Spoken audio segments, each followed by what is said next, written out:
Hello everyone, welcome to Vivek Tutorials. In the last video, we had seen what was dispersion in detail, and then we also saw one very important topic, total internal reflection. अब उस topic पर based हैं दो theory topics जो कि last दो topics बच गए हैं. एक है मिराज और दूसरा है फॉर्मेशन ऑफ रेनबो. तो पहले हम मिराज डिस्कस करते हैं. मिराज क्या होता है?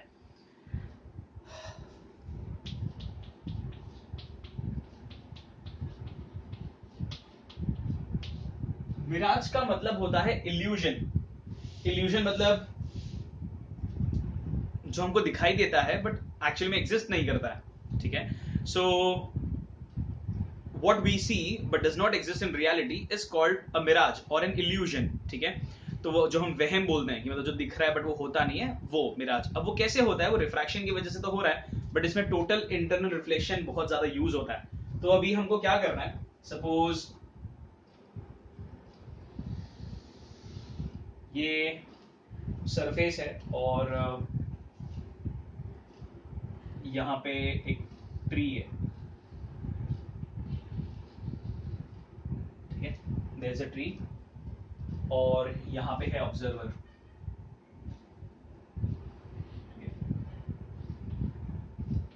This is the observer. अब क्या होता है ना कि बहुत बार ऐसा देखा रहेगा कि डेजर्ट एरियाज में ऐसा बहुत दूर दिखाई देता है कि पानी गिरा हुआ है, बट जब तुम वहां पर एक्चुअली में जाते हो तो वहां कोई पानी नहीं होता है. या कभी ऐसा भी होता है जब when we are travelling via roadways. ठीक है.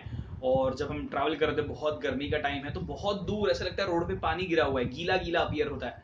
बट वहां जब हम एक्चुअली पहुंचते हैं वहां कुछ गीला नहीं होता, सब कुछ बराबर ही होता है.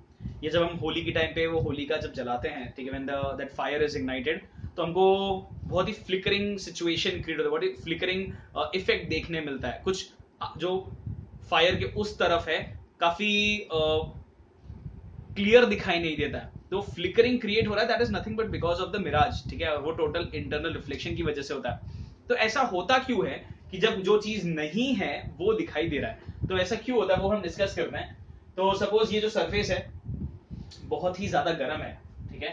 तो I am numbering 4 layers of air. This is first, second, third and fourth. इनमें से अब ये सरफेस एकदम ज्यादा गर्म है. बहुत ज्यादा गर्म होने की वजह से सबसे ज्यादा गर्म रहेगा फर्स्ट वाला. ठीक है. कि फर्स्ट वाला is in close proximity to the surface. तो फर्स्ट वाला जो एयर रहेगा, यहाँ का जो एयर होगा सबसे ज्यादा गर्म होगा. उससे कम गर्म होगा सेकेंड वाला एयर. उससे भी कम गर्म होगा थर्ड, और ऊपर एकदम होगा नॉर्मल एयर. ठीक है. सो चारों लेयर्स ऑफ एयर, मतलब जो अलग अलग हम पार्टीशन लिख रहे हैं ऑफ द एयर, ये सबसे ज्यादा गर्म है, ये उससे कम, ये उससे भी कम, और ये ऑलमोस्ट नॉर्मल एयर है. तो जो सबसे ज्यादा गर्म एयर होता है ना, वो होता है रेयरर मीडियम. क्योंकि सबसे ज्यादा जब गर्म होता है तो लाइट का स्पीड सबसे फास्ट होता है उस एयर में. तो जो सबसे ज्यादा गर्म है वो रेयरर मीडियम, और जो सबसे ठंडा है या सबसे कम गर्म है वो डेंसर मीडियम. ठीक है. तो मतलब हमको पता चल गया जब ये बहुत ज्यादा गर्म सरफेस है तो जो हवा सबसे नीचे रहेगा वहां पर लाइट का स्पीड सबसे ज्यादा होगा, that is behaving like the rarer medium. और जो सबसे ऊपर है वहां पे लाइट का स्पीड सबसे कम होगा, so that is acting like the denser medium. ठीक है. नाउ अब क्या होता है जब ऑब्जर्वर डायरेक्टली ट्री को देख रहा है. ठीक है. If I am the observer and if I directly look at the tree, तो डायरेक्टली ट्री को देखूंगा तो ट्री से जो लाइट है सीधे मेरी आंखों में जाएगा. ठीक है. तो ट्री से लाइट मेरी आंखों में गया एंड ठीक है, कुछ अलग नहीं, आई विल फाइंड कि वहां पे ट्री है. लेकिन if I look downwards, tree सामने है बट मैं नीचे देखूं अगर, ठीक है, तो क्या होगा, ये जो लाइट है जो ट्री से स्टार्ट हो रहा है वो ट्रैवल कर रहा है डेंसर से रेयर, वो डेंसर से रेयर नीचे आ रहा है. तो जो लाइट है वो डेंसर से रेयर में जाएगा ऐसे. ठीक है. और हमने लास्ट वीडियो में डिस्कस किया था टोटल इंटरनल रिफ्लेक्शन. जब कभी लाइट डेंसर से रेयर में जाता है और अगर उसका angle of incidence critical angle से ज्यादा हुआ तो टोटल इंटरनल रिफ्लेक्शन होता है. मतलब लाइट डेंसर से वापस से डेंसर में ही आ जाता है, जो हमने थर्ड केस किया था इसके पहले वाले वीडियो का. ठीक है. So light travelling from denser trying to move into the rare but manages to again come into the denser medium. तो जो लाइट स्टार्ट हुआ है डेंसर मीडियम से, ये रेयर में जा रहा है और वापस से डेंसर में चला जाता है, क्योंकि इसका angle of incidence critical angle से ज्यादा हुआ इसलिए. अभी वो जो मिराज हम बात करते हैं कि डेजर्ट में नजर आ रहा है कि पानी कहीं गिरा हुआ है, तो एक पर्टिकुलर डिस्टेंस ही दिखेगा। ऐसा नहीं होगा कि मैं यहां खड़ा और मुझे दिख रहा है यहाँ पे पानी गिरा हुआ है बट असली में पानी नहीं है, ऐसा नहीं होगा। वो एंगल क्रिएट होना चाहिए, वो एंगल बहुत ज्यादा दूर में देखूंगा तो वहां लगता है पानी गिरा हुआ है। तो जब तक वो angle of incidence critical angle से ज्यादा नहीं हो रहा है, मिराज देखने नहीं मिलेगा। ठीक है, सो ये जो लाइट है डेंसर से रेयर में जा रहा है और वापस से डेंसर में चला जाता है and reaches the I of the observer. ठीक है, तो डेंसर टू रेयर बट पूरा वापस से रिफ्लेक्ट होकर डेंसर में चला गया। अब ये पर्सन को क्या लगेगा, ये जो लाइट आया है ये यहां से आया, बिकॉज हमको तो यही पता चलता है कि लाइट हमेशा स्ट्रेट लाइन में ट्रैवल करता है, तो उसको लगेगा कि लाइट यहां से आया है और उसकी जो ट्री है ये उसको यहां पे ऐसा दिखाई देगा on the surface on the land. तो वाटरी इल्यूजन क्रिएट होता है और उस पर लगेगा कि जो ट्री है वो नीचे है। तो अगर मैं डायरेक्टली ट्री को देख रहा हूं तो ट्री दिखाई दे रहा है, बट अगर मैं नीचे देखूं तो ट्री से जो लाइट स्टार्ट हुआ है वो ऐसे रिफ्लेक्ट होकर मेरी आंखों में जाता है, और जो रिफ्लेक्ट होकर जा रहा है तो मुझे लगता है ट्री नीचे वहां पर है, जमीन पर। ठीक है, बट वहां पर होता नहीं है। So this image of tree what we are seeing is just an illusion, it doesn't exist in reality, और इसको हम बोलते हैं मिराज। ठीक है, तो असली में ट्री ऊपर है बट हमको लग रहा है नीचे दिखाई दे रहा है, तो जो नीचे वाला है वो है मिराज, वो है इल्यूजन, ऊपर तो असली में ट्री है ही। ठीक है, सो ये टोटल इंटरनल रिफ्लेक्शन की प्रिंसिपल से ही होता है कि डेंसर से रेयर में लाइट गया और वापस से डेंसर में आ जाता है। तो ये एंगल मैटर करता है। ठीक है, ऐसा नहीं होगा कि तुम ट्री के इधर खड़े हो, सामने एकदम ट्री है और तुम नीचे देख रहे हो, सर ट्री तो दिखाई नहीं दे रहा है। ऑफ कोर्स वो एंगल क्रिएट होना चाहिए। तो हम बहुत ज्यादा जब दूर होते हैं तो हमको जब हम रोड पे भी जा रहे होते हैं, डेजर्ट में भी बहुत दूर दिखता है कि पानी है, ऐसा नहीं कि हाँ यहाँ दिख रहा है पानी, इधर गया, अरे पानी तो अभी तो था नहीं है। काफी एंगल क्रिएट होना चाहिए।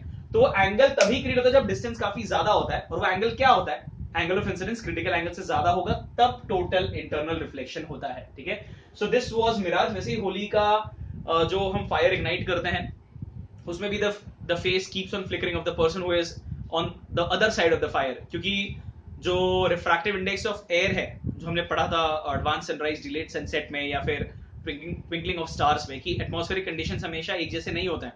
तो जो फायर के ऊपर का भी एयर है उसका भी टेम्परेचर एक जैसा नहीं है, विंड स्पीड चेंज हो रहा है, डेंसिटी चेंज हो रहा है। तो ये सब चीजें चेंज होने की वजह से जो लाइट सामने जो पर्सन बैठा है उसके फेस से जो लाइट आ रहा है वो कभी ज्यादा बेंड होता है, कभी कम बेंड होता है, और ज्यादा कम बेंड होने की वजह से हमको डिस्टिंक्टली चेहरा दिखाई नहीं देता, ऐसा लगता है बहुत फ्लिकर हो रहा है, बहुत ही वेवी काइंड ऑफ फील देता है वो। ठीक है, so this is again due to that refraction only.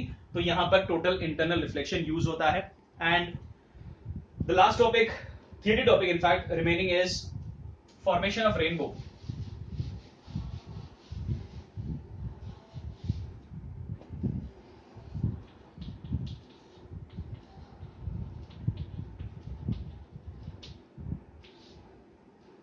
ठीक है, रेनबो बहुत ही ब्यूटीफुल फिनोमिनन है।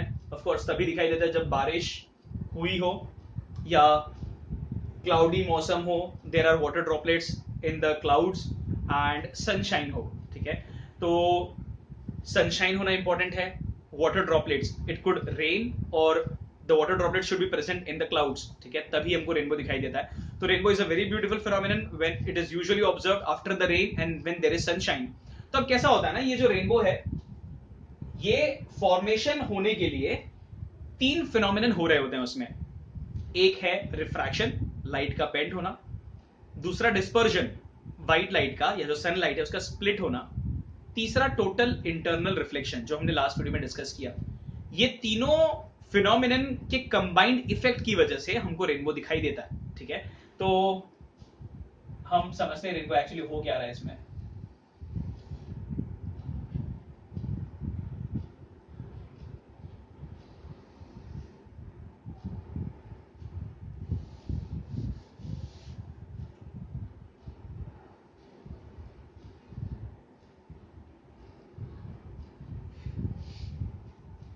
अब जो हमने लास्ट वीडियो में डिस्कस किया था डिस्पर्जन, उसमें हमने पढ़ा था कि जब व्हाइट लाइट प्रिज्म से पास होता है तो 7 कलर में स्प्लिट होता है, दैट वाज कॉल्ड डिस्पर्जन।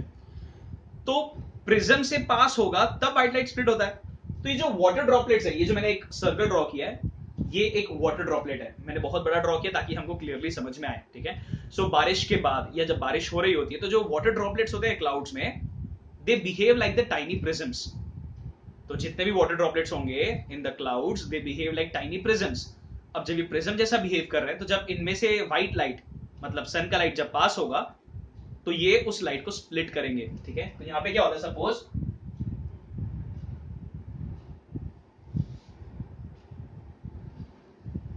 ये आया व्हाइट लाइट, सन का लाइट, ठीक है। ये वाटर ड्रॉपलेट है which behaves like the tiny prism hand.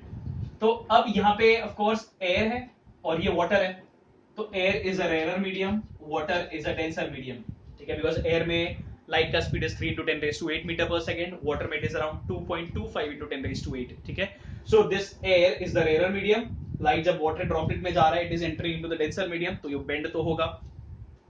तो यहां पर बेंड तो होता ही है और स्प्लिट भी होता है 7 अलग कलर में। तो हम सातों कलर ड्रॉ नहीं करेंगे, मैं सिर्फ ऊपर और नीचे मतलब रेड और वॉयलेट ड्रॉ कर रहा हूं। सो ये बेंड होता है ऐसे और स्प्लिट भी हुआ है ऐसे, ठीक है।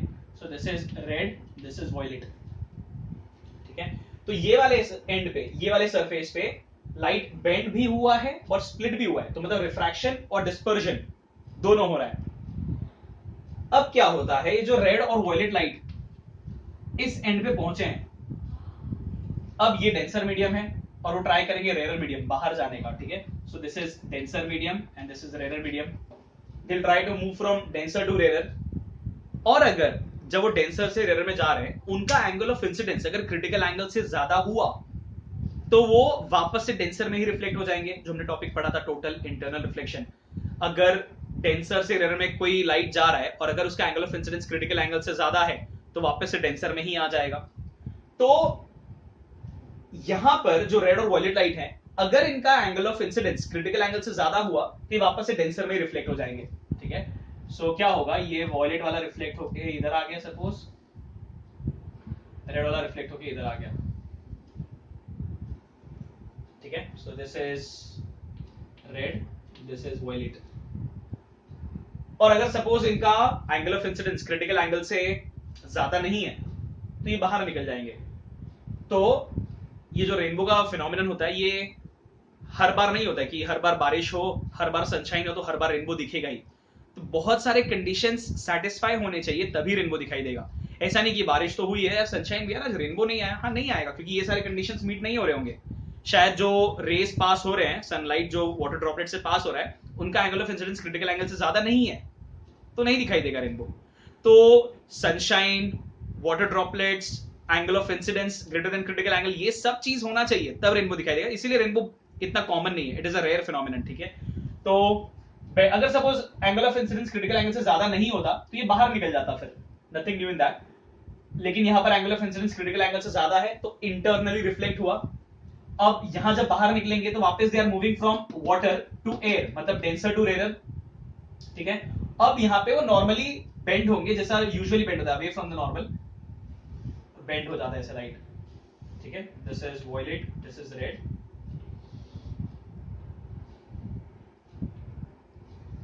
ठीक है।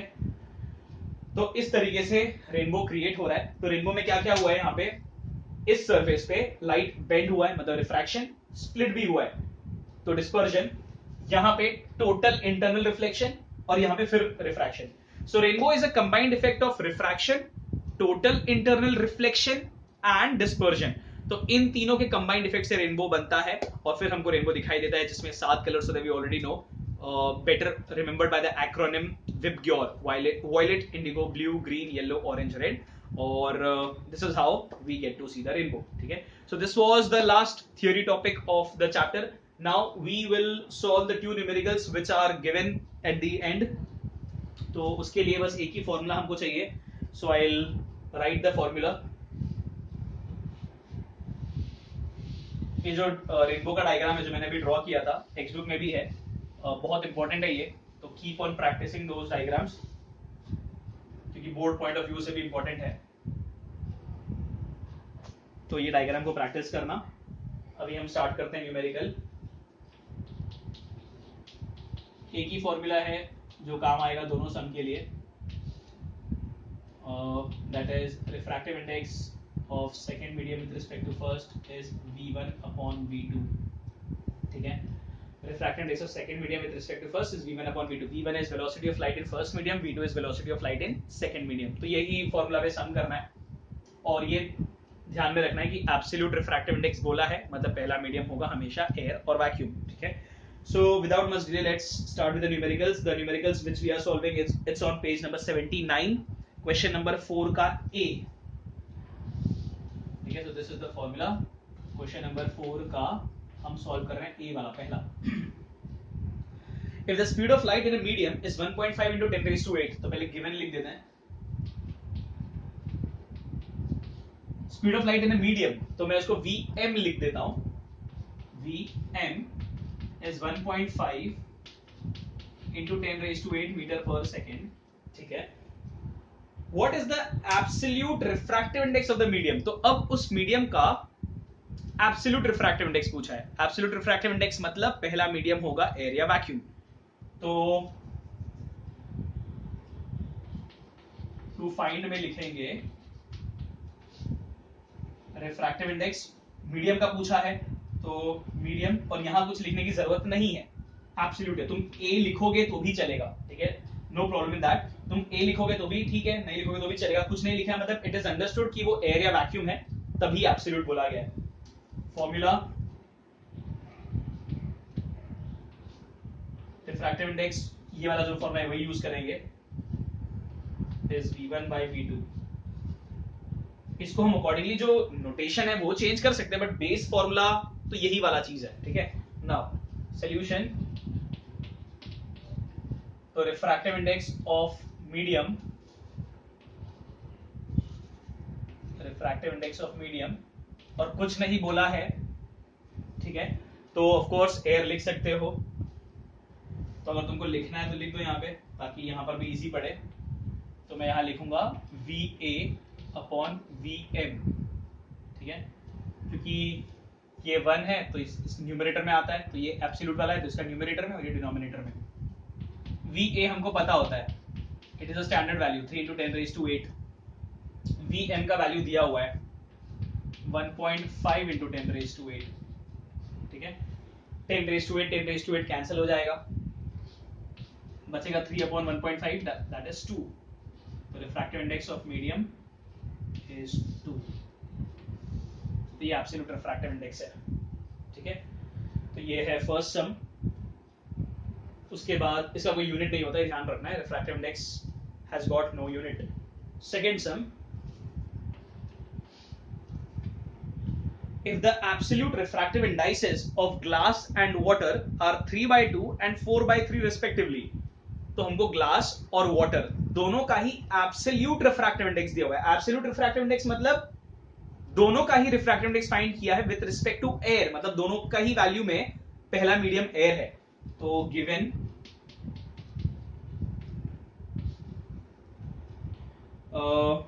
ग्लास का दिया है 3/2, तो मैं लिखूंगा refractive index of glass with respect to air, ठीक है, इज 3/2। फिर वाटर का दिया है 4/3, वाटर का एब्सोल्यूट मतलब पहला मीडियम एयर है, that is 4/3। To find what is the refractive index of glass with respect to water, ये है refractive index of glass with respect to air, absolute का मतलब विद रिस्पेक्ट टू एयर। ये है refractive index of water with respect to air, absolute. हमको पूछा है refractive index of glass with respect to water, so we are supposed to find refractive index of glass with respect to water, ये find करना है, ठीक है। अब formula वही वाला यूज करेंगे जो हमने लिखा है, refractive index of second with respect to first is v1 by v2। अभी ना इसमें ये ध्यान देना है कि फॉर्मूला तो वही है, थोड़ा ना इसमें दिमाग थोड़ा ज्यादा लगाना है। फॉर्मूला वही है, किस तरीके से हम जो पूछा है उस पे आते हैं वो तुमको ध्यान देना है। तो मैं क्या कर रहा हूं, पहले तुमको समझा देता हूं कि हम करना क्या चाहते हैं इस सब में। सम इजी है, छोटा भी है, कुछ बड़ा नहीं है, लेकिन समझ लो कि किया क्या है मैंने। ये जो लिखा है ना यहाँ पे refractive index of glass with respect to water, इसको मैं इस फॉर्मूला में या ऑफ कोर्स इस फॉर्मूला के टाइप में लिखता हूं। तो आई जस्ट एक्सप्लेन, ये लिखना नहीं है, ये खाली तुम्हारे समझने के लिए। हमको फाइंड करना ही है refractive index of glass with respect to water, तो मैं लिखता हूं refractive index of glass with respect to water is equal to, तो जो राइट में है वो न्यूमरेटर में जाएगा, तो जो राइट में है वो न्यूमरेटर में, तो मतलब VW अपॉन VG, ठीक है। मतलब अगर मुझे ये मिल जाए, VW बाई VG मिल जाए, तो मतलब मुझे ये मिल जाएगा जो मुझे पूछा है। तो हम क्या करेंगे ना, हम VW अपॉन VG ऑब्टेन करने का ट्राई करेंगे। कैसे, वो सब में समझेगा, बट तुमको ये ध्यान रखना है, हमको पूछा है refractive of glass with respect to water, तो इस फॉर्मूला के हिसाब से ये हो गया velocity of light in water upon velocity of light in glass. तो will try to obtain this part. ये पार्ट आ गया तो हम उसको इससे सब्स्टिट्यूट कर देंगे। तो मैं क्या करता हूं, मैं ये लिख के रखता हूं यहां पे, ताकि तुमको पता चले कि हम ये ऑब्टेन करना चाहते हैं। ये सिर्फ समझने के लिए, तुम जो सॉल्व करोगे तो ये लिखने की जरूरत नहीं है, तो सॉल्यूशन के टाइम पे तुमको क्लिक होना चाहिए। So right, we want this of glass with respect to water is VW upon VG, ठीक है।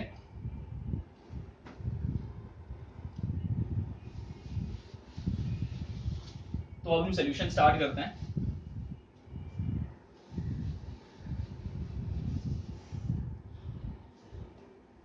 तो पहले ये जो रिफ्रैक्टिव इंडेक्स दिया है उसको इस फॉर्मूला को यूज करके लिखेंगे। तो हम लिखेंगे refractive index of glass with respect to air का फॉर्मूला हो जाएगा VA अपॉन VG, ठीक है। जो राइट में है वो न्यूमरेटर में, जो लेफ्ट में वो डिनोमिनेटर में, तो मैंने वही लिखा। जो राइट में वो न्यूमरेटर में, जो लेफ्ट में डिनोमिनेटर में, इसको देते हैं इक्वेशन 1। इसके लिए भी वो फॉर्मूला लिखेंगे सेम ऐसे ही वाला। तो refractive index of water with respect to air, absolute बोला तो एयर होगा VA upon VG, in fact VW, equation 2 दे देना इसको, ठीक है। अभी डिवाइड करेंगे 1/2। क्यों डिवाइड करेंगे, बिकॉज ये VA कैंसिल हो जाएगा, बचेगा VW VG जो हमको चाहिए, ठीक है। तो मैं डिवाइड करता हूं, डिवाइडिंग 1/2।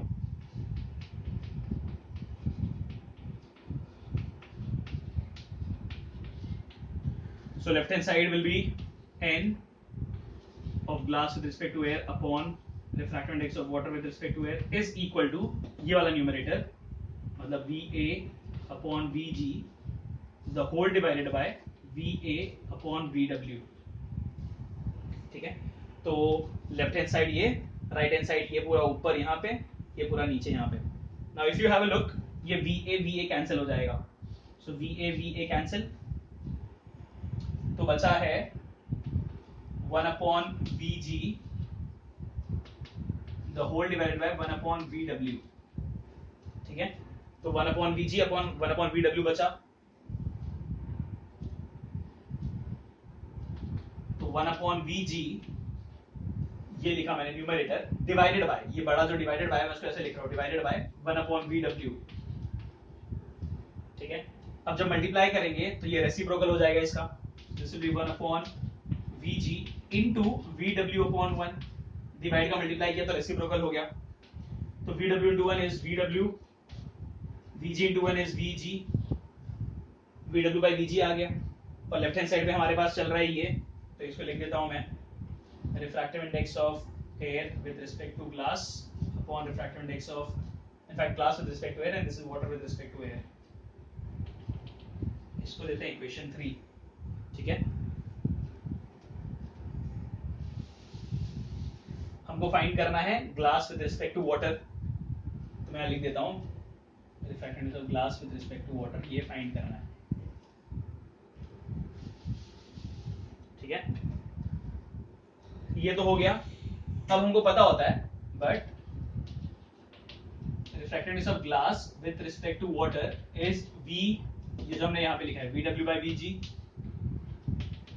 इक्वेशन 4 दे दो इसको, ठीक है। राइट वाला न्यूमरेटर में, लेफ्ट वाला डिनोमिनेटर में। 3 और 4 को कंपेयर करना है। If you have a look,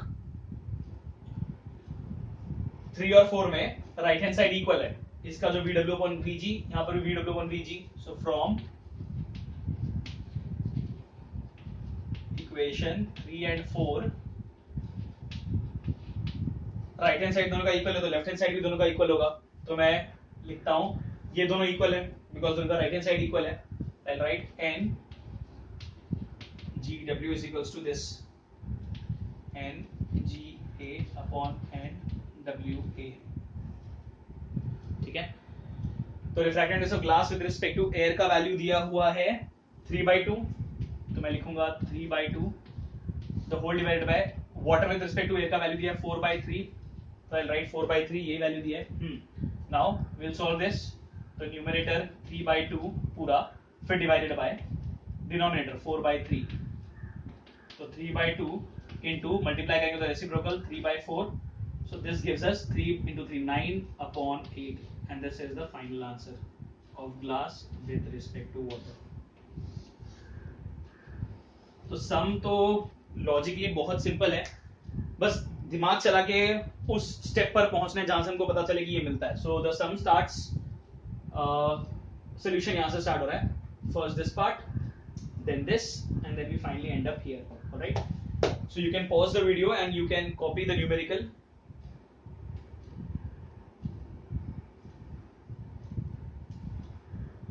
All right, so we have finally completed the next chapter. हमने एक किया है gravitation, then we have also completed refraction of light.